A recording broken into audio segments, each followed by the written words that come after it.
Hi, it's Stephen Shalowitz here from the One Way Ticket Show. I'm excited to announce our new YouTube channel where we're featuring some of our classic episodes and releasing new ones as well. Do subscribe to the channel and make sure you ring that bell below so you never miss an episode. From New York City, I'm Stephen Shalowitz. Welcome to our 7th anniversary edition of the One Way Ticket Show.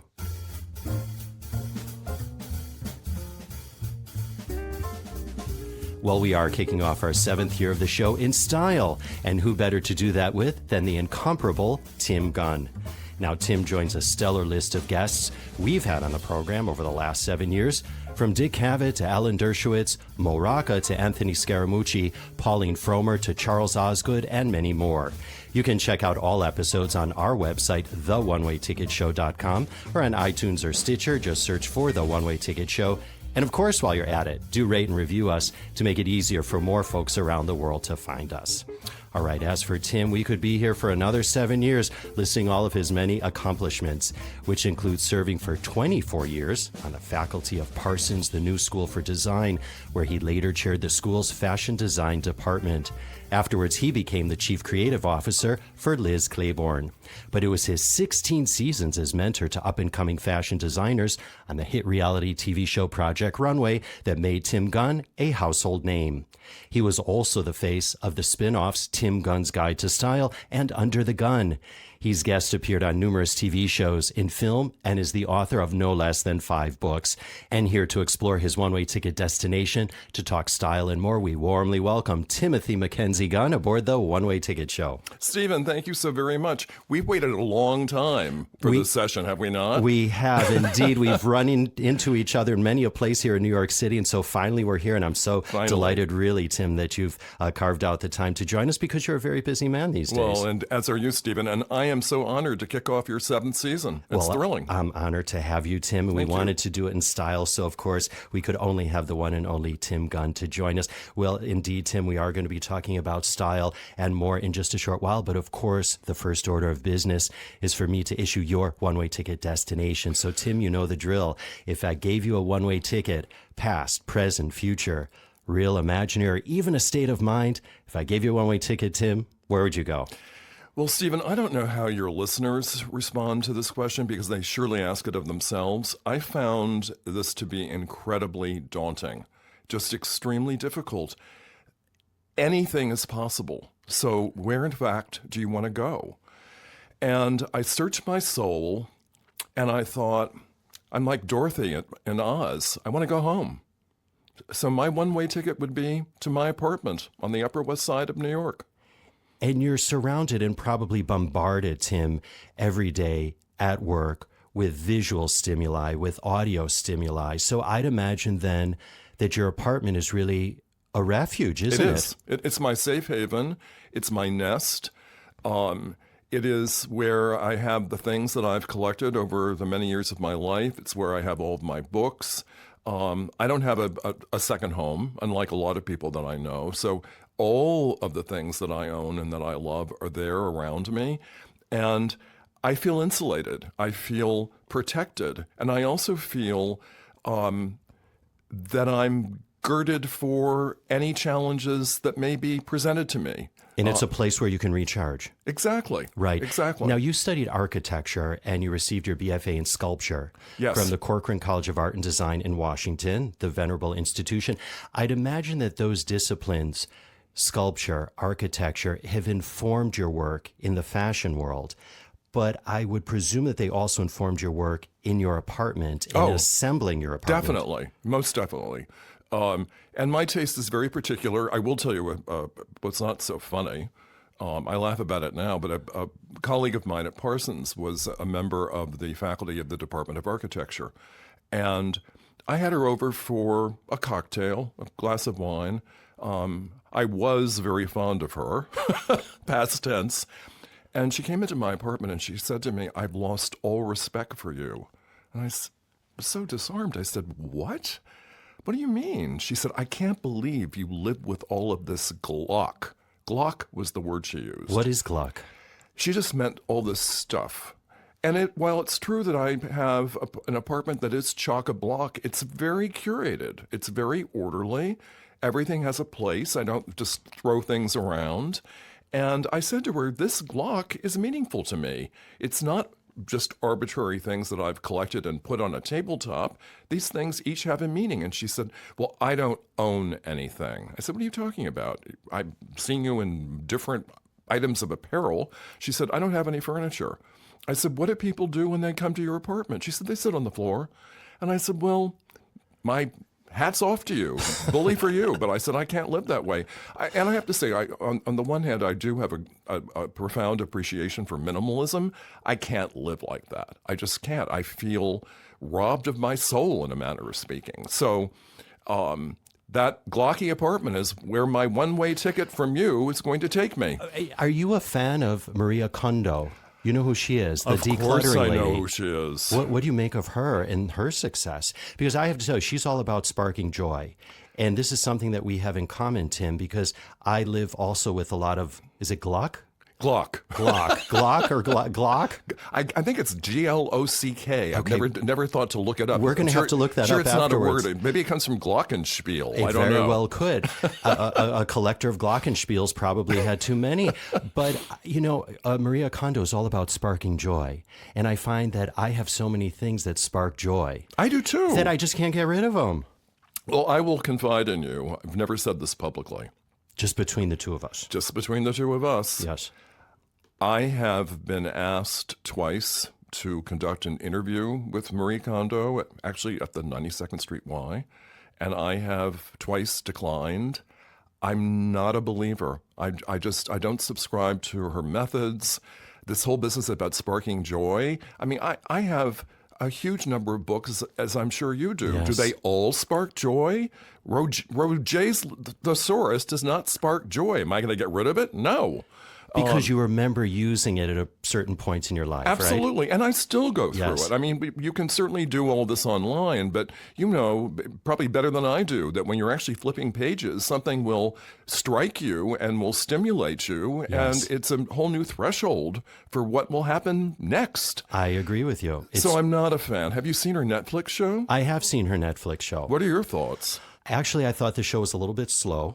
Very slow. And I don't feel like I was emotionally involved with the people that were decluttering.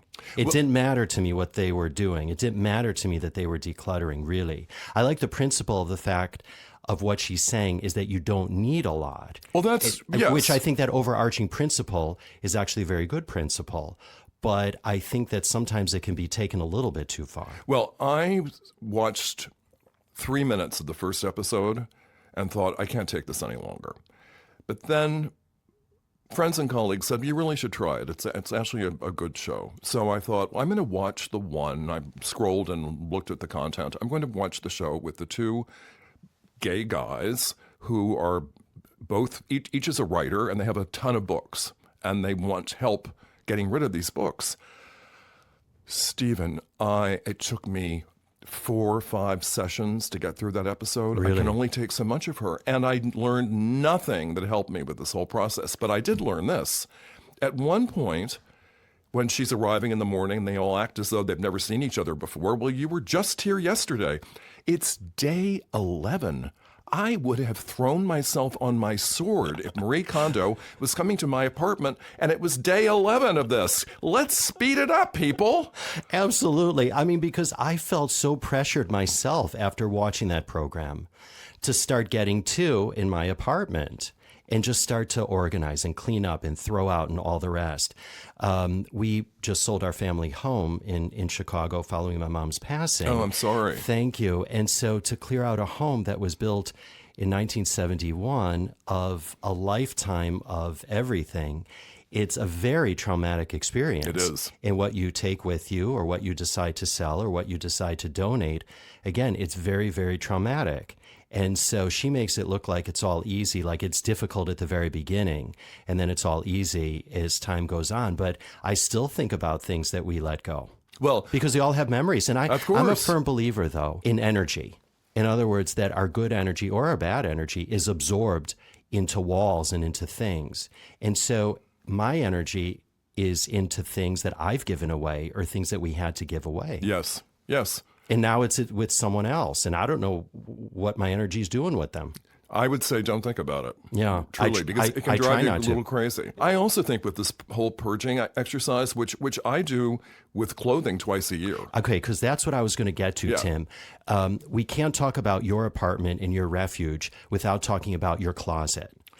What does your closet look like? And then I Well- want to talk about purging your clothes. I would like to say it looks orderly. It's certainly orderly for me. Are you a messy person? No. Oh my, I I'm don't- OCD. Yeah. In fact, every time I leave my apartment, I leave it as though I'm never returning. So this one-way ticket will get me back. But right now, owing to a leak that I had in a bathroom, I'm living in a construction zone, and it's driving me batty, literally. I'm so happy to be here with you, because if I were home writing, listening to the banging and the pounding, the floor coming up, it's been excruciating. Plus, we have a bathroom here in the studio you can use. You don't have to worry about where you're going to go at home. So you have an orderly closet. Very. Do you have one for your clothes, or is it that you have many closets? I'm very lucky. I have never had an apartment this big in my life. Exactly 10 years ago, when the real estate market in New York declined, I thought, well, I've been renting my whole life. Maybe I can actually afford to buy something. And I would have gone anywhere in New York, anywhere where I found an apartment that I loved. And that apartment was on the Upper West Side. I had a realtor who actually was one of the subjects in Tim Gunn's Guide to Style, Caroline Bass, who's just fabulous, especially after her makeover, or make better is what I was calling it. But Caroline was sending me online listings for months and months. And I'd look at things and I think, ugh, if it's not better than what I'm already renting, why bother? And this apartment came into my computer and before me, and I called her and I asked, is it still available? And she got back to me and she said, yes. Can we go today? She said, yes. I was in the apartment for 10 minutes, walked out in the hallway and I said, let's make an offer. It's all about energy, isn't it? It's all about energy. Yeah. And in spite of the fact that this bright, beautiful apartment now had 3 layers of window coverings, so there was no natural light coming in. And get this, the entire thing was painted aubergine. It was like walking into a bruise. But I thought, it's just paint. It's decorating.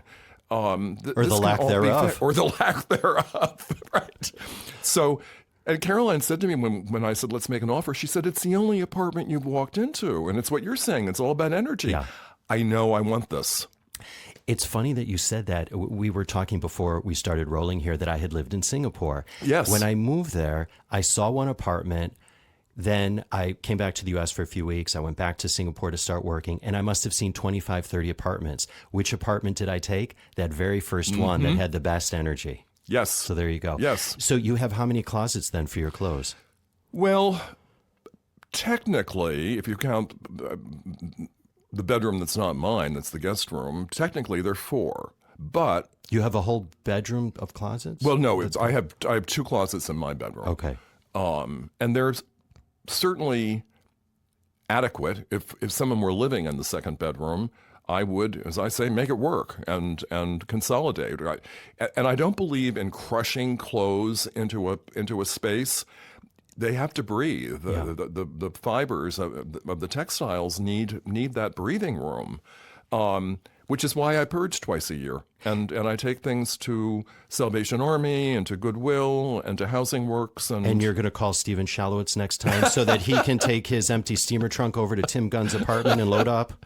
You're taller than I am. We're almost the same size, I think, though. What size suit you wear? 38. Okay. I'm either a 38 or 40 Okay. long. Okay. Well, we could trade jackets. Tim, we could make it work. We will. Okay. How do you know what to keep and what to purge? Because are there items that are cyclical, or you think that might be cyclical, that might come back into style, but they're not going to come back into style for a long time? Or is your style so classic that you kind of have one look? Well, it's a very good question. I am a classicist, and I resist trendy items on purpose because I know they'll have a short shelf life, and maybe I won't even wear them at all.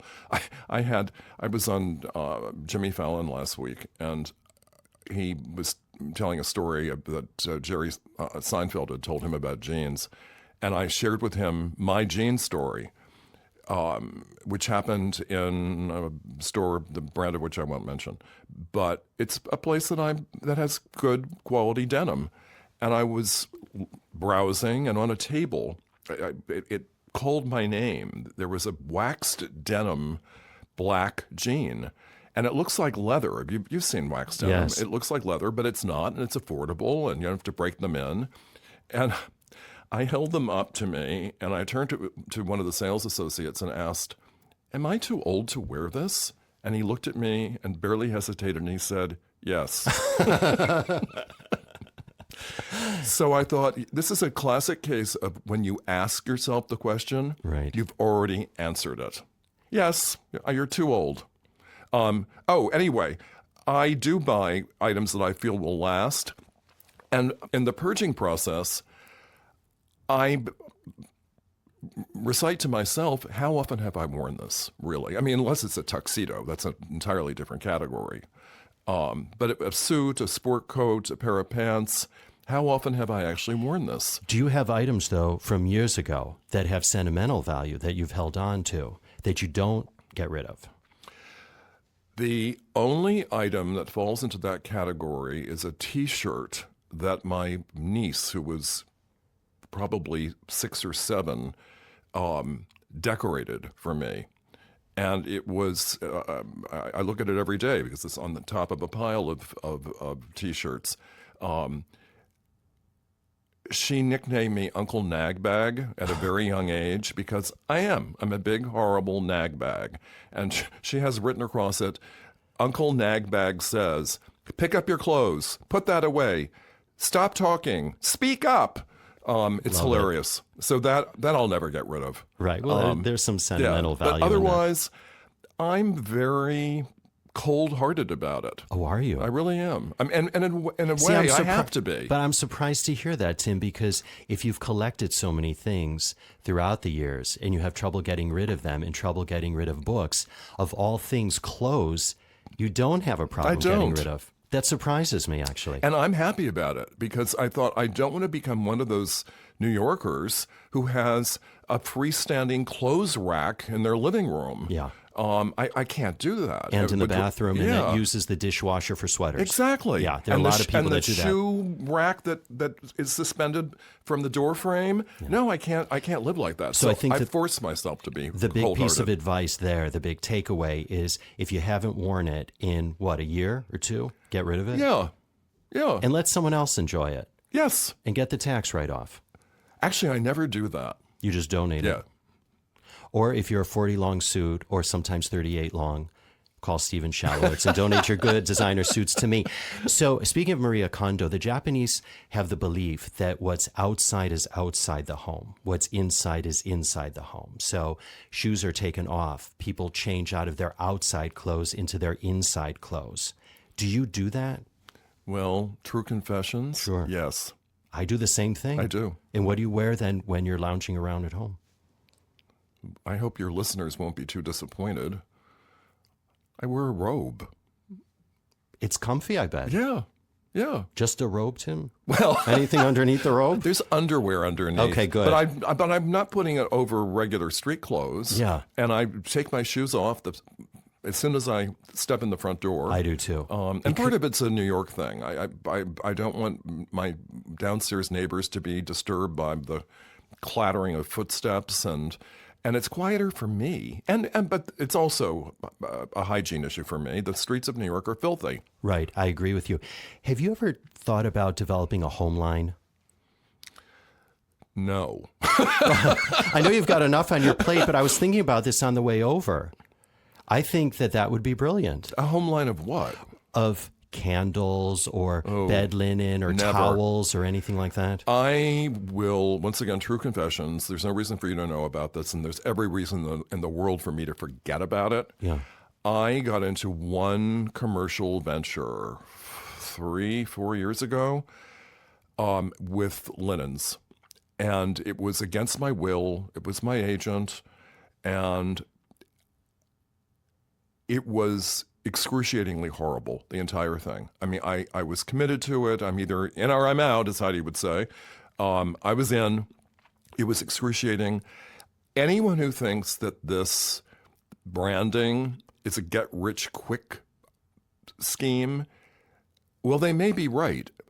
But for me, I said repeatedly, I have never worked so hard for so little in my entire life, ever. And I will never return to those days, ever, ever. I mean, I literally was a hair shy of a psychotic breakdown. It just drove, and I hated the idea that there was product out in the world that had my name on it. I just hated it, every single aspect of it. Eek. Okay. Yeah. So that ends that one. That ends that. But when it comes to things like music and candles, is that how you relax at home? Or fragrance, aromatherapy? No. You just turn on the TV? No. I have Alexa, so I do have music. And what's on the playlist? I'm very eclectic taste. Right now it's Diana Ross and the Supremes. I love them. I do too. Yeah. I'm a big Motown fan. I am too. Yeah. And I still miss Aretha. Yeah. But for some reason, candle scents bother me. If I'm in an environment that's not my own, I'm fine with it. But there's something, it goes back to the energy you were talking about in the walls. I feel as though this fragrance is almost like a stain that's going into everything. And I don't want to pick a book up off of the shelf and smell lavender. And lavender's a lovely smell. But I just, it bothers me, the whole notion of it. Did you decorate your own apartment? Oh, absolutely. And your style, you would say, is? It's like my fashion. I'm a classicist. Yeah. And it makes you comfortable. It makes me very comfortable. And to use a Maria Kondo term, it sparks joy. Well, it sparks. Given the day of the week, there might be joy, but other times there's a spark. Yeah. I mean, I'm very particular about where things are. And I'll tell you, when I moved in, it took me literally a couple of years before I started putting things on the wall, because I wasn't certain that this is really where things should be yet. Tim, that's the best approach that I've heard, though. Live in the space, feel what the energy is like, feel how you want to use it. Exactly. Because you have the whole rest of your life to live there. Yeah. And you don't have to impress anybody. Precisely. Right? You only have to live with yourself there. So you do what you need to do. And it works for me. Right. I mean, I'm rather plotting, but it works. And no aubergine walls. No. Oh, my God. You got rid of those. Well, Tim, I love your one-way ticket destination of home, because it really, like I said, it sounds like a refuge. It is. And it sounds indeed like every day you are taking your one-way ticket journey. I am. Back to your destination. That's a lovely thought. So, exactly. So I really like how we made that connection. So much more to talk to you about apart from your one-way ticket destination. And I want to do that right now in our The One-Way Ticket Show Extra. So, Tim, as soon as I posted on Facebook you were coming on the show, I was inundated with messages and emails from our listeners, and I'm going to try to pepper our conversation with as many of their comments and questions as possible. But before I do that, Tim, I do have to say that your life and career is truly inspiring, certainly to me and I know to our listeners, because we live in a time where people just want instant success and where people are celebrated for really not having done much. And for not having been through the fire. Everyone wants to be the instant YouTube success. And then they become the flavor of the month, or they want to become the flavor of the month. But you, on the other hand, had a difficult childhood. Very. You stuttered. Yes. You were bullied. You tried to commit suicide. Yes. Placed in a facility. But you came out of it stronger. You worked hard. You made a name for yourself in your field. You came to the attention of the Project Runway producers, and then Tim Gunn gets on air and becomes a worldwide household name.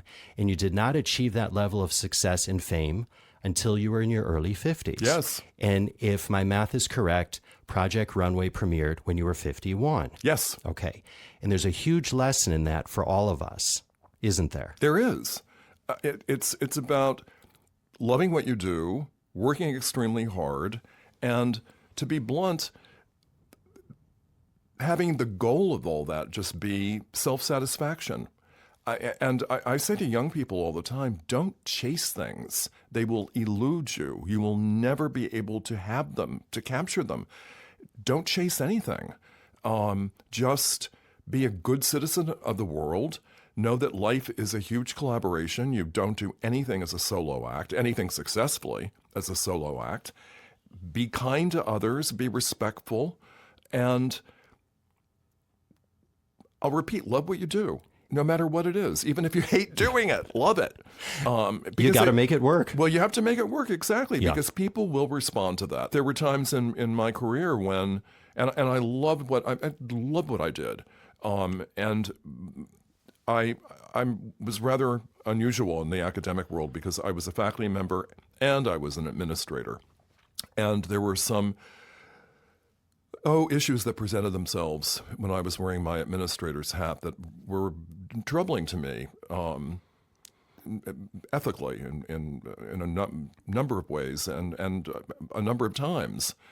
And I was prepared to leave if necessary. And I think that's the way one needs to navigate the world. You need to have standards that you subscribe to, and you need to stick by them and not compromise them. And I will say at the time, too, I was wholly reliant upon that paycheck to pay my rent. If I wasn't getting paid, I was going to be really stuck. So I didn't have a nice cushion, but I thought if I don't speak my mind about this, I have nothing.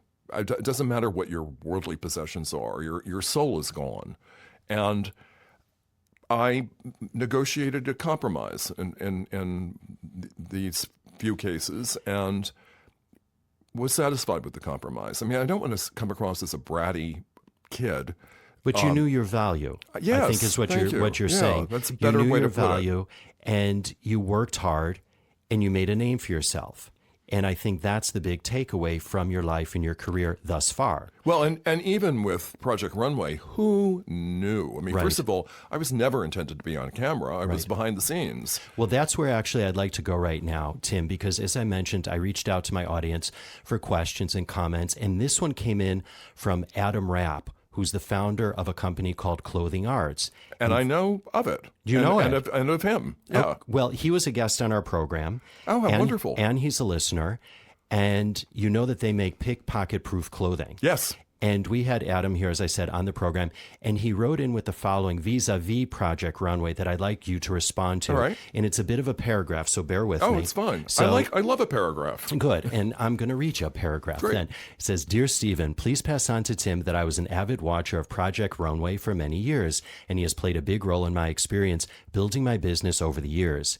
His catchphrase, make it work, has run through my head hundreds of times when I've been in tight situations in design or business. Now there are nearly 150,000 pants in the world, and I keep running count of how many times a design I have come up with is met with, you can't do that, by an experienced pattern master or sample maker. 9 times out of 10, I have proven them wrong. I tell them to make it work. It's the perfect phrase for an entrepreneur. Only focus on the success. Find your answer by keep asking yourself how to solve the problem. And by the way, the only thing that qualified me to make clothes was that I wore them and watched Project Runway. Well, I'm deeply flattered. How do you Adam, like that? thank you so much. So it must give you great joy and immense pride to know that you've touched countless people throughout the world, like Adam, that you don't even know. Well, I do take it as a source of great pride, and I'm deeply flattered by it. And I have to say, I'm a very positive, truthful person. The one codicil, though, is I don't believe in telling people about things that they can't change. It's of absolutely no use. It causes that individual to fixate upon something that's not going to be changeable, alterable. If we're backstage together and we're going out to present something and you have spinach in your teeth, I'm going to tell you. But if we're backstage together and I hate your tie, I'm not going to tell you that. We're about to go on. Right. It's of no use to anybody. Right. If your tie is crooked, I'll straighten it. We had listeners asking about Project Runway. One wanted to know if you've kept in touch with any of the contestants. And another, Amber Powers, said that she's a humongo fan of yours. Everyone's a fan of Tim Gunn's, actually, that wrote in. And she wanted to know if you've ever commissioned a piece by one of the designers on the show, and if more than one piece, which is your favorite? Well, I am in touch with the designers as much as they want to be in touch with me. I don't believe in hunting them down and harassing them. And we have a very large alumni association now. It has to be over 160, 170 people. Most of our designers do women's wear. So I haven't commissioned anything for me. And the few who do menswear, it goes back to our conversation about classicism. It's a little too outre for me. So no, I haven't done that. In the olden days of Project Runway, after an episode aired, you could buy any of the garments. And this one particular episode, I won't embarrass the designer. I will embarrass Nina Garcia, though. This garment won this particular challenge. The designer did not win the season, but this challenge. That garment, I knew, was put together in less than an hour the morning of the runway show. And it was, I thought, an abomination. I was packing his bags during the Q&A that the designers were having with the judges, thinking, there's no way he's going to survive this. He's going home. He won. So after the episode aired, I bought it. And I presented it to Nina, and because she said she would wear it. And I said, here, be my guest, wear it. And I'll tell you how it arrived. It arrived in a box. This is when it came to me, and it's how I presented it to Nina. It came in a box. It was 2 pieces of neoprene that were loose and half a dozen pins in the rattling around the box because the thing had fallen apart in the mailing process. Anyway. How'd she wear it? She didn't. Yeah. It's a big jigsaw puzzle, Tim, isn't it? Actually, it was a very little one. There were only 2 pieces. Oh, there you go. Yeah. So now you and Heidi are not on Project Runway anymore. We are not. Yes. What is in store for Tim and Heidi? Because everyone's asking me. Well, we are very excited. I have to say, it was emotional for us to say we're not moving forward. But we were faced with this juncture. It was literally, not literally, it was metaphorically a fork in the road. We'd been on Bravo for 5 seasons. We moved to Lifetime, where we were for the following 11 seasons. The show was going back to Bravo, owing to a whole cacophony of reasons, all screaming at you. Mm-hmm. And Heidi and I looked at each other and said, quite literally looked at each other. She flew to New York so that we could meet. And said, do we want to do this? We've had 16 fabulous seasons. We love the show. We're incredibly proud of it. This is an opportunity for us. And we had a number of meetings.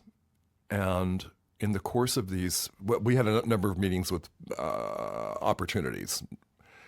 And in the course of that, Amazon Prime Video contacted our agents, they're actually across the hall from each other at CAA, and said, we hear Heidi and Tim are, I love this phrase, on the market. And we'd like to have a conversation. Well, we met with Jennifer Salke and her team, and we were blown away and thought, the decision is made. We're going to Prime Video. I have chills right now talking about it. Fantastic. It's still in, well, I shouldn't say it's still in the conceptual phase. It's in a building phase. Sarah Ray Trotter, who was our showrunner on Runway for the last 11 seasons, is our showrunner and executive producer for this new venture. We said to Amazon, we can't do this without her. And they met with her and they agreed. And people are saying, but wait a minute, it's not Project Runway that you're doing. She was the showrunner for 11 seasons of Runway. I said, who better to be doing this new venture because she knows what not to do. And she knows both of you. And she knows us intimately, and we love and adore each other. Yeah, so we're very, very excited. So what will be the focus of the show then? Are you able to talk about that? Yes, fashion, a competition, and all in capital letters, global. And so when will the show be out? Well, owing to Heidi's crazy schedule, whenever I think about her schedule, I feel physically lighter. I think, thank God that's not me. Owing to Heidi's schedule, we'll tape in June and July. And then it goes into post-production. And we'd love to get it out in 2019. We'll see how speedy it is. Do you have a name for it yet? No, that's really critical. In fact, I'm glad you mentioned it. And it's going to encompass all aspects of design. Design and the world of marketing and retail. It's really about the entire picture, from design concept to it's ending up in somebody's closet. I want to ask you about creativity, Tim, if you think it's something you're either born with or you can learn. Well, I'd like to think that we're each born with DNA that stimulates us to be creative. And I believe it's the environment in which we grow up and in which we're educated that either nurtures and cultivates that or puts a lid on it. And I really believe that creative endeavors of any kind, whether you're stacking blocks. I mean, I spent my childhood obsessed with Lego. I mean, I couldn't get enough of it. It's why I wanted to be an architect. But I also studied the classical piano and loved writing and loved the theater. I was very, very lucky that this aspect of me was nurtured and cultivated. I mean, up to a point. I mean, when I was starting to rearrange the furniture in my sister's dollhouses, my father got a little crazy. And I just believe it's so important for the soul. And it also requires a discipline. You have to practice, whatever it is, even the stacking of the blocks.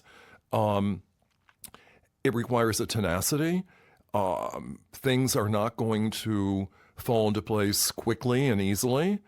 And I believe it translates into every other thing that we do in our lives, quite frankly. So for me, it's critically important. And so presumably, everyone has a creative talent. It's just about unearthing what that creative talent is. Yes, I really believe that. Whether it's writing poetry or fashion design, architecture, or even singing. Yes. So I think that's really what it's all about. And I think our creative life, for each of us, our creative life can evolve. I agree with you. Into so many different areas. Absolutely. Another question, comment for you, Tim. This one comes from Hannah Stanley, who's a radio personality on WGN in my hometown, Chicago. Ah. And she wrote, I'm going to try not to laugh here. He is so kind, 3 exclamation points. I've met him twice, once while I was in labor with my daughter. Good heavens. Do you remember meeting Hannah Stanley when she was in labor, Tim? Well, Hannah, forgive me, I don't. If you were being a very good actor, I had no idea, or I would have helped you get to the hospital. Have you? I know you've done many things in your life, Tim. Have you ever delivered a baby? Not yet. There's still time for that, Tim. There is indeed still time. I would have a major make it work moment, Stephen. I can imagine. I could see Tim there boiling the water. Finding a fresh copy of the Chicago Tribune. Absolutely. We have a very international audience here on the One Way Ticket Show, and this one comes in from Al Khobar, Saudi Arabia. Oh. And the listener is Elizabeth Clark. Hi, Elizabeth. And she wrote in, love him on Project Runway. Always the voice of reason and compassion. Ask him his secret for eternal youth. My secret for eternal youth? Yes, sir. Elizabeth, you and I have not seen each other. You haven't seen me in person, let me put it that way. Oh, come on, Tim. Moisturizer. Is it really moisturizer? Yeah. I mean, do you drink a lot of water? I don't drink enough water, but I do drink. And do you get enough? Drink water. Do you get enough sleep? I do my best. I mean, like all of us, it ebbs and flows. but I will never have any work done, ever. I asked my dermatologist, this was about 12 years ago, so it was a couple of years into Runway. I asked my dermatologist, who's my age, should I do Botox? And he did not miss a beat. He shrieked no. And I said, why are you so emphatic about this? And he said, I'll tell you why. I did it to myself. I wanted to know what my patients experience. And he said, I looked fantastic. I looked 15 years younger, easily. It was fantastic. I said, what's the problem? He said, the problem is that unless you commit to doing this for the rest of your life, it wears off. And when it wore off for me, he said, it was a shock. I thought I looked like a monster. Really? Did he go back to the way he looked, or did he look worse, do you think? Well, I've been seeing him for years and years and years. He looked the same to me. So this happened between annual visits. You're very fair. Do you stay out of the sun? Yes. See, that's a big thing. That's a game changer. People that just bask in the sun, that's going to destroy your skin. Well, there's the risk of melanoma and any number of things. Yeah, and it just ages you. And it does. Smoking ages you as well. Oh, I've never been a smoker, I thankfully. haven't either. Yeah. But you are an athlete. You swam, right? I swam. And you fenced. I fence now. Yeah. I was a fencer in high school. Oh, were Tim. you really? Which weapon? Epee. Oh, epee. All right, I'm saber. Okay. Well, I lettered in fencing in high school. Good heavens! Congratulations. I was absolutely awful, and I don't know how they gave me that letter, but I lettered in fencing, but I was terrible. Since you received a letter, you weren't awful. You could not have been. I was awful, Tim. I don't very believe bad. you. Believe me, I don't know why. They must have gotten my name mixed up with somebody else. But there you go. I took it up at age 62. Did you? Why did you take up fencing? I met this charismatic, wonderful man, Tim Morehouse. He was interviewing me for something, and he knew who I was. I actually didn't know who he was, but I found out he was a native New Yorker, former New York City public school teacher, 3-time Olympian and silver medalist. And he said to me, I'm about to open a fencing club. And I said, what's a fencing club? I mean, I was thinking it's a bar where you have a fencing strip. So he explained that it's where you take lessons and have competitions. And I asked whether I could visit him. And he said, sure. So I went to see him. It's on the Upper West Side. It's in our neighborhood. And I was really intrigued. So I took him to lunch and asked whether I could be his oldest student. And I really didn't know I would become so smitten. When you're just starting, you don't want to buy anything. The equipment's all there. You just use it. And that's what I did. And then within a few weeks, I thought, I'm really committed to this. And that was 3.5 years ago. You started when you were 62? Yeah. I think that's fantastic. Learning a new skill when you're over 60, learning a sport, no less. And you really use muscles, don't you? Oh, my God. That you don't use in your daily life. Well, I'm working with a fitness trainer as well because I need to be stronger and more flexible, more agile. And I have to tell you, what's so incredible about this fencing experience is being at the club with all these young kids who it goes back to what we were talking about earlier. They're all so tenacious about this. They all want to improve their skills. They're working hard together. And in the end, you're competing with each other. And they are so supportive of each other. I mean, these kids range in age from 6 to college age. And I have to say this, too. It's the middle of New York City. You know how teenagers are. I have Surly. never once heard a profanity in Really? that club. Ever. You lose. You shake hands, you bow to each other, and you carry on. Good sportsmanship is incredibly important in the sport of fencing, as I'm sure you learned. Yeah. And the referee will give you a red card if, in fact, you misbehave. Right. Yeah. Yeah, so it is really a gentleman's sport, isn't it? It is, absolutely. In spite of the fact that you're trying to kill each other. How often do you do it, Tim? A couple of times a week. I just think it's great for your posture, and it's great, again, for all those muscles that you don't usually use during the week. And also, as you know, this sport, regardless of the weapon, it's epee, saber, and foil, it's so counterintuitive. Yeah. You cannot let your brain shut down and say, my body will just respond to what's happening, because your body wants to do the opposite of what you actually need to do. It's quite fascinating. It really is. And you have to be so much in the zone, don't you? Completely. You don't think about anything else. You can't. Well, you can't. Otherwise, Yeah. someone's going to hit you with the sword. Yeah. I mean, really. So there you go. I have another listener question for Tim. This one comes in from Ruth Carter, who's an attorney in Arizona. She writes in, I love Tim Gunn.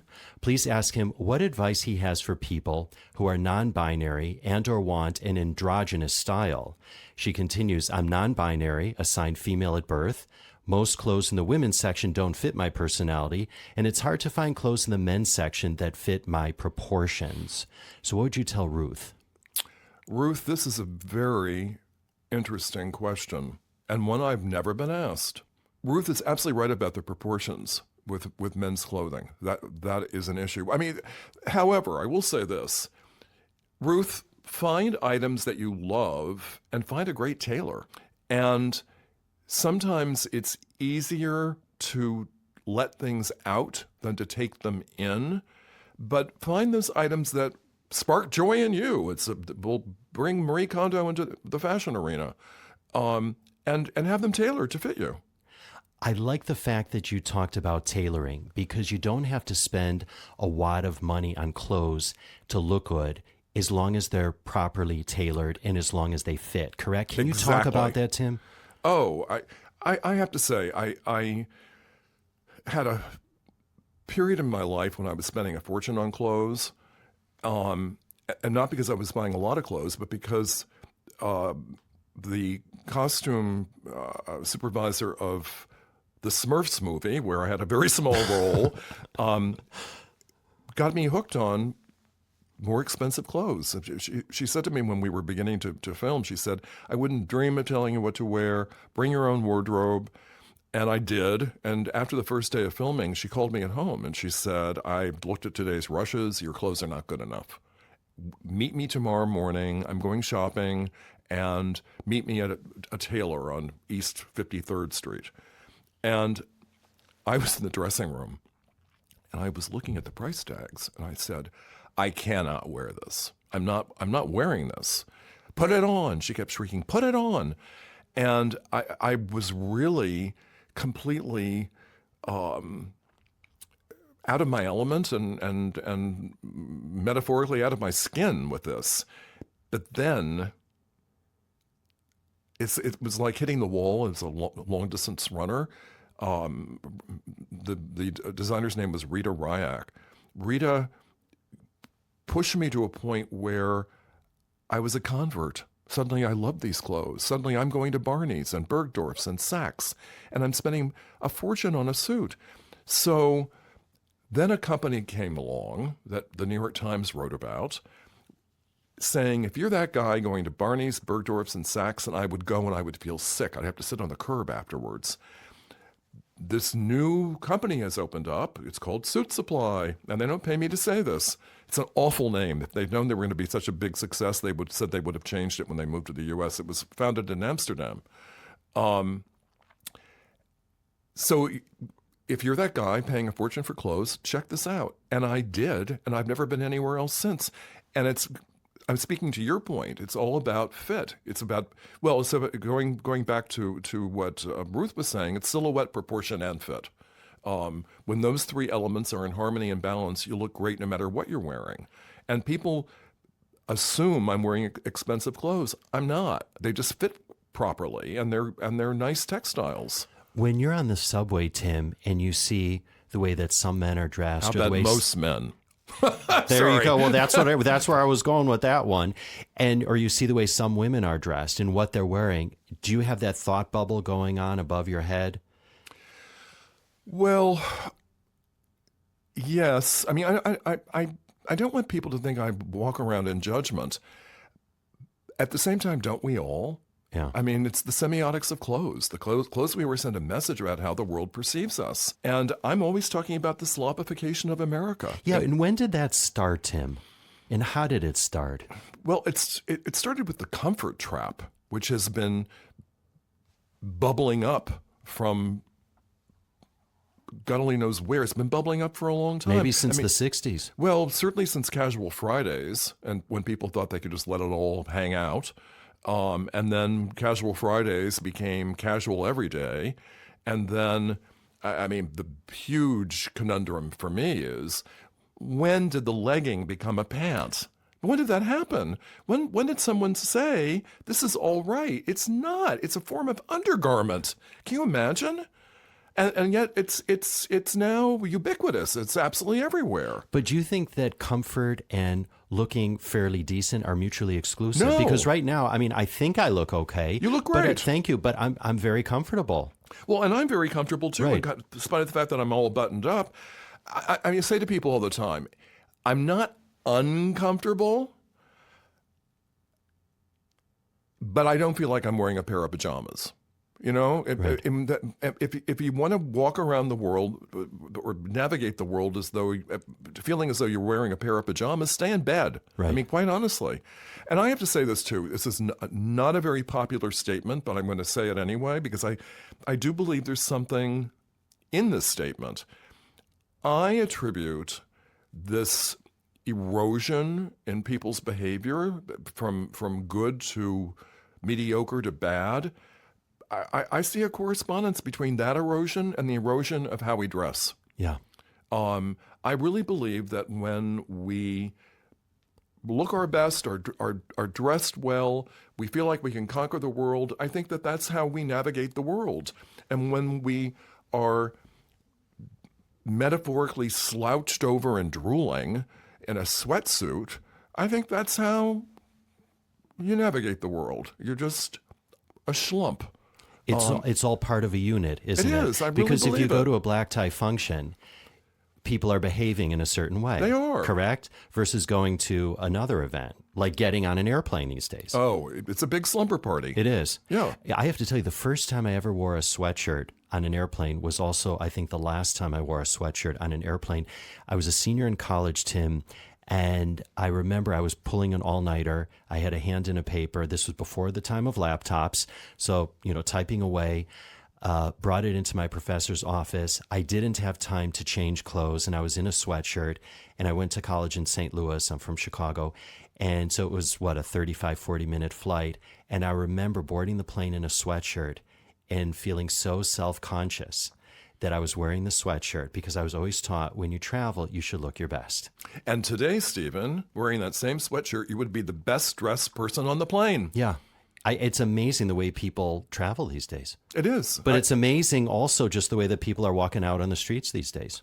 And I used to think that New York City was the last bastion of people dressing well. It's not. We've gone to the dogs. Right. I agree.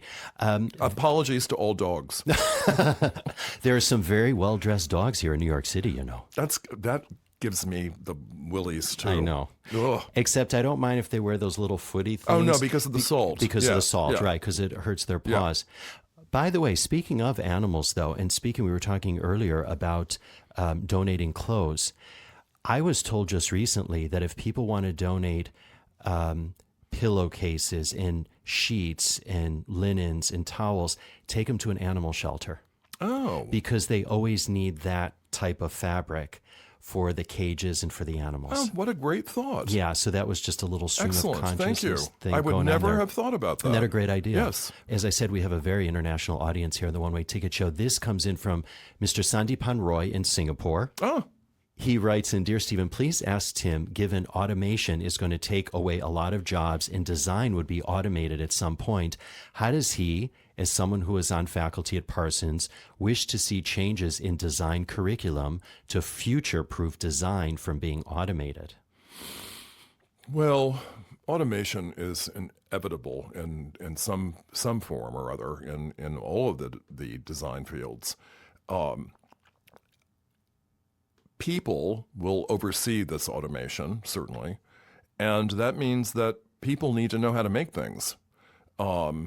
It absolutely informs how you approach design. I can always tell when I see student work. I can tell when I look at a fashion drawing, and I can tell when the student knows how to make clothes or doesn't know how to make clothes. You can tell by the drawing. And I believe it's critically important to educate future designers or current designers in construction, in textiles, in green aspects, in environmentally responsible aspects, all of it, as well as history. I mean, anyone studying design has to know the history of their discipline. Otherwise, how do you grow? How do you evolve? Right. When I took over the fashion department at Parsons, there was no fashion history course. I was incredulous. I asked why, and I was told, get this, we don't want the students to be influenced. Not be influenced. This is irresponsible to educate students in this discipline and not give them the history. I just could not believe it. Yeah, you were on the CNN miniseries American Style. Yes. You were one of the contributors. It was absolutely fascinating.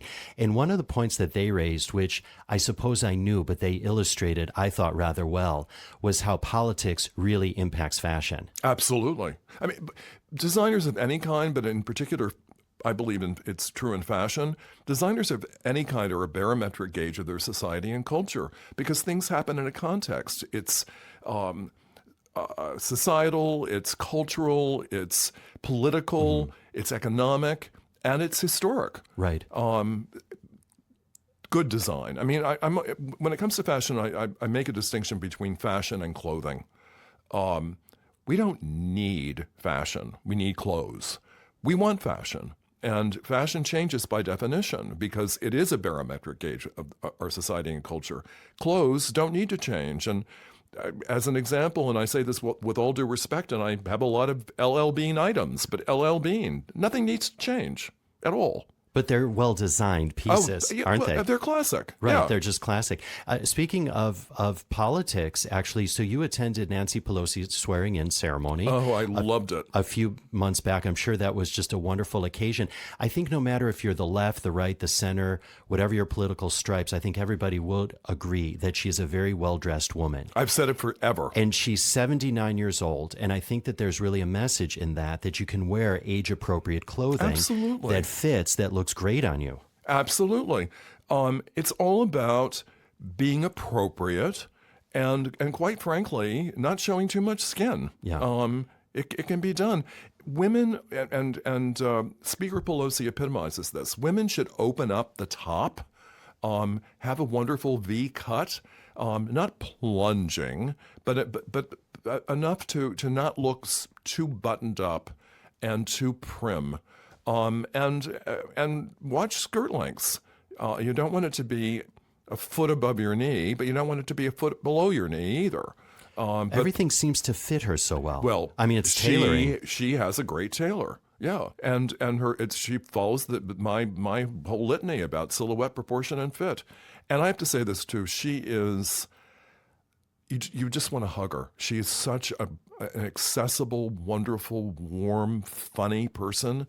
I adore her. And she and I have got to know each other very well because we co-hosted a number of LGBTQ events in my apartment. And she's a doll. Really? I love her. And she dresses well every time she Beautifully. shows up. And when the Obamas were still in the White House, I would say to people, in Washington, what's wrong with you? You have two of the strongest fashion role models you could possibly have, Nancy Pelosi and Michelle Obama. Just follow their lead. Yeah, but most men in Congress, both sides of the aisle, have that uniform. It makes them look, dare I say, like used car salesmen. Well, and every one of them, with the exception of President Obama and former Vice President Joe Biden, they're all wearing suits that are 2 sizes too big. Yeah. And that looks schlumpy too. But there's some sort of badge of courage in it all. I don't understand it. I spent a good deal of time on Capitol Hill before the Obamas, during the Bush years, advocating for the Design Piracy Prohibition Act. And people would flee from me in the hallways of the Capitol. They would flee saying, I didn't know you were coming. I wouldn't have dressed this way. And for a while I found it... Men and women. Men and women. But in particular women. Initially, I found it, made me a little uncomfortable because I don't want people to think, as I said earlier, I don't want people to think I'm passing judgment all the time. But finally, I lost patience. And I said to one representative, you are an elected official. You are a lawmaker. You represent your constituents. Don't you believe it's important to dress for that occasion? And in this case, it's every day you're here. Don't you believe that's important?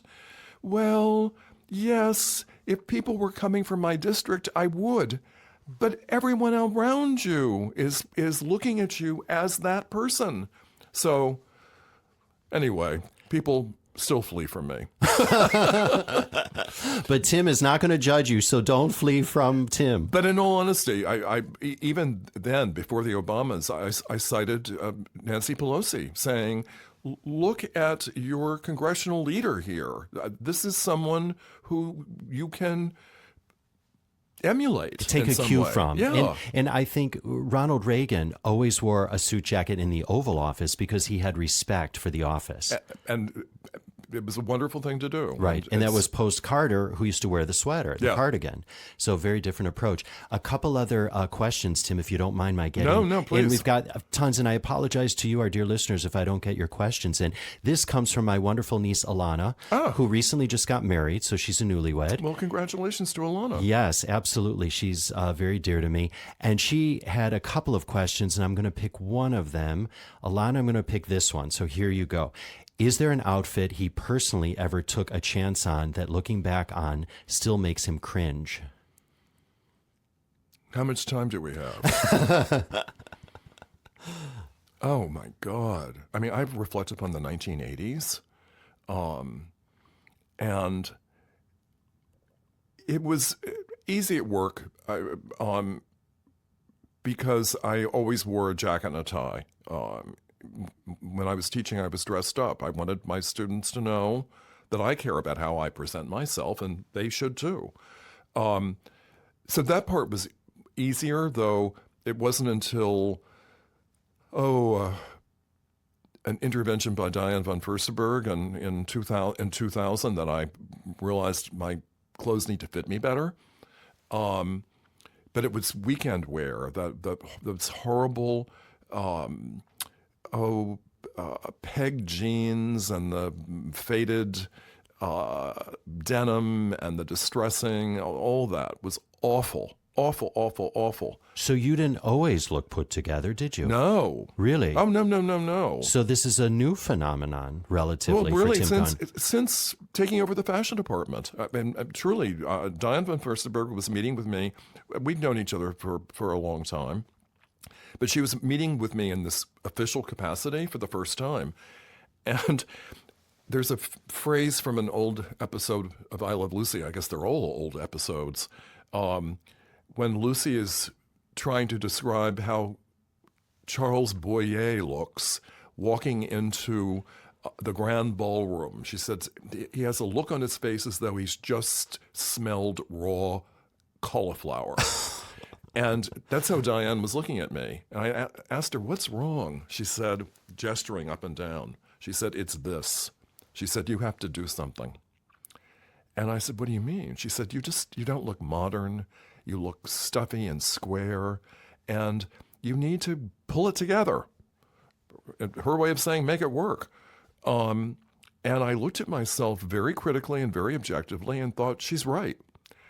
And I went out and I wore head to toe black for about 4 years after that, and was rocking a black turtleneck sweater and a black leather blazer, and it was a new me. I mean, very different, it sounds like, from the you of today. And very, well, that was Rita Ryak in 2009. She's the one who transformed me into all this pattern mixing and becoming a fashion daredevil. Though you've heard my Los Angeles on the sidewalk story? No. Share it, Tim. Well, I like all this pattern mixing, and there is a method to the madness. There is. You can make it work, though. I don't think a lot of people can. Well, it just requires some attention, and then it's pretty effortless. But it can be a little challenging in the beginning. But I was wearing a new suit, window pane, so a large check, in a manner of speaking. Navy, check shirt, striped tie. I thought, I look sensational, and I'm so proud of this new suit. And I was walking to our set in Los Angeles, the summer that we taped there, and early in the morning, no one else is on the sidewalk, but I noticed that, in fact, there's a couple behind me, and it's unusual to find people on the sidewalk in Los Angeles.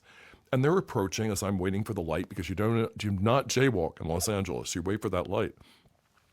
And as they're approaching, I hear her say to him, "Honey, I wish you'd dress more like this guy." And she's gesturing, I can tell. And there's a pause, and then he says to her, "You mean like an asshole?" You're kidding. Tim, you're kidding. No. I loved it. I got to the set and told everyone. Yeah, so I still call it my suit. You know, that's a suit I've kept because of the sentiments associated with it. And it keeps you in check. Yeah. Doesn't it? Yeah, literally and metaphorically. Oh, but I didn't even think of that one, Tim. Another audience question, if you don't mind. Again, I'm going to be squeezing as many in as I can in the time that we have remaining. Lois Bierman from my hometown, Chicago. We all love Chicago. She says, I'd like to know if he has a favorite source for identifying. This is an interesting question. I'd like to know if he has a favorite source for identifying each season's best fashion trends. Is it Fashion Week, fashion designers, favorite designers, publications, or his own design eye? Lois, you're going to hear the cynicism in me. I'm very cynical about it, because it used to be, going back to the 80s to even the early 90s, and then before all that we were really dictated to. And if you want to read a fashion magazine, just one, you can feel dictated to today. But when you look at all of them, they all contradict each other. And when you look at the scope of what's shown at Fashion Week, or fashion weeks around the world, there's something for everybody. So I always say to people, don't chase trends. Do a closet analysis. Ask yourself, what do I wear all the time? What will enhance this look? What will complement it? And what do I need? So I'm the anti-trend guy, and if I look at something and think, this is going to catch on, it means it's already there. I'm not going to be a Nostradamus of what's going to catch and what's not. I mean, if you'd asked me whether the legging as pant was going to become so ubiquitous, I would have said, that's ridiculous. There can't be that many people who are that crazy. Yes, there are. It's all about starting with knowing who you are and what your personality is. Because Absolutely. What might look good for me might not look good on somebody else, and vice versa. And when people are really stuck in a fashion rut and they feel that they need some help, I always say to them, find a fashion icon. Find someone whose style you can emulate, but that person should be approximate your size and your shape and your coloring, and ideally your age. Right. One or two more quick things before we wrap, Tim. And again, I'm so grateful that you've joined us here. I'm sorry for babbling. This has not been babbled. I could go on for 10 hours here until our 70th anniversary episode, let alone our 7th anniversary episode. Red carpet. Yes. And red carpet punditry. I listened to the way some of the critics talk about the women, the dresses they're wearing, the designs. You know, when you're watching the red carpet before the Oscars, the SAG Awards, Golden Globes, and so on. And I think to myself, if I were in their shoes, meaning those that are wearing the clothes, and if I were the designers, I would feel absolutely mortified. Here, this is my big moment on the red carpet, and I'm being criticized. It's horrible. It is terrible. It's and horrible. I'm just wondering, because you're in the industry, what do these women say? How do they respond after being criticized? And what do the designers themselves say? Because creative people are very, very sensitive. They are. I mean, I hope that they say, I mean, to be honest with you firsthand, I don't know. But I hope that they say, well, it's a matter of taste. It's a matter of, because it's very subjective. I mean, there are times when celebrities on the red carpet are simply floats in a parade. They look crazy. And you ask yourself, how did this happen? And do you think they know it? I think they have to know it. I think they have to know it. They can't be that delusional. Right. But then again, it's Hollywood. Yeah, but some of the critics say, oh, this red carpet this season was so boring. Well, it's because everybody looked great, and you didn't have missteps. I'm very sensitive to it because I have to say, when I have to walk the red carpet, and I hate it with a capital H, I always say I feel like a mongrel at the Westminster Kennel Club. Photographers are shouting at me, "Get out of my way! You're blocking my shot of so-and-so." I'm sorry. I can't get off that thing fast enough. Ugh. And the women and the men, but the men always look good because they're all in tuxes. Well, that's easy for the most for a part, man. and it's easy. easy. And those tuxes fit great. Yeah. And it's going back to that whole point about the fit. Right. So, final question, really, as we wind down our conversation. Now, this time, I would love to have you back, actually, I'd love because to there come is so back. much still more to talk about here on the program, and I would like to explore more of your one-way ticket destination. Stephen, as well as talking anytime. more. Oh, you got a deal. So, I'm going to wrap with this one: risk taking. Yes. Talk to us about the importance for a fashion designer, as well as for the consumer. I'm all about taking risks. As an educator, as a citizen of the world, it's the only way we move the needle from a stagnant position. And you have to roll the dice. And will it be successful? You don't know. It's a risk. It could be a big flop. And you can always reposition. You can fall back, regroup. But if you don't take some risks, if you don't try things that take you out of your comfort zone, you're never going to fully ascend to what you can actually achieve. And I'm not talking just about our fashion, but about the workplace, relationships. Take a risk, see where it takes you. Otherwise, this world really would be a dreadfully dull place. I don't know if you're familiar with the works of Brene Brown, Yes. who talks all about vulnerability and being vulnerable. It's very important, very, very important. I worked for an incredibly inspiring man at Liz Claiborne, Bill McComb, who took pride in being a vulnerable leader, and he was a huge inspiration to me. And as you said, that's how you move the needle. Yeah. Right. Well, Tim, we're going to move the needle now into our 7th season. And this has really been just such a pleasure, a delight. And I just really want to thank you for joining us here on our very special 7th birthday edition of the One Way Ticket Show. I'm deeply honored, Stephen. And, Thank you. And we are having you back for sure, because there are tons of questions I certainly have, as well as our listeners. So we're definitely going to have the one and only Tim Gunn back here on the One Way Ticket Show. And in fact, we'll have info about and links to all things Tim Gunn on the show notes page of our website, theonewayticketshow.com. And if you haven't done so already, don't forget to subscribe to our show on the website or on iTunes or Stitcher so you can catch all upcoming episodes. That easy. And do shoot me an email, Stephen@theonewayticketshow.com. That's Stephen with a V. Share your one-way ticket destination, and let's perhaps arrange a Skype call and chat, because I'm always up for a great conversation. Now, as this is indeed our 7th anniversary edition, I do want to give a big shout out to Jay Rothman, Roman Molino-Dunn, and Jake McGuire, my wonderful editors here at Mirrortone Studios in the very heart of New York City. We've been working together since day one of the show. Can't believe it. And I couldn't have done it without them. You are all the best. Thank you, gentlemen. And here's to another 7 years and beyond. But meantime, it's a wrap for this edition of the One Way Ticket Show. For Tim Gunn and the entire crew, I'm Stephen Shalowitz, and we'll see you next time.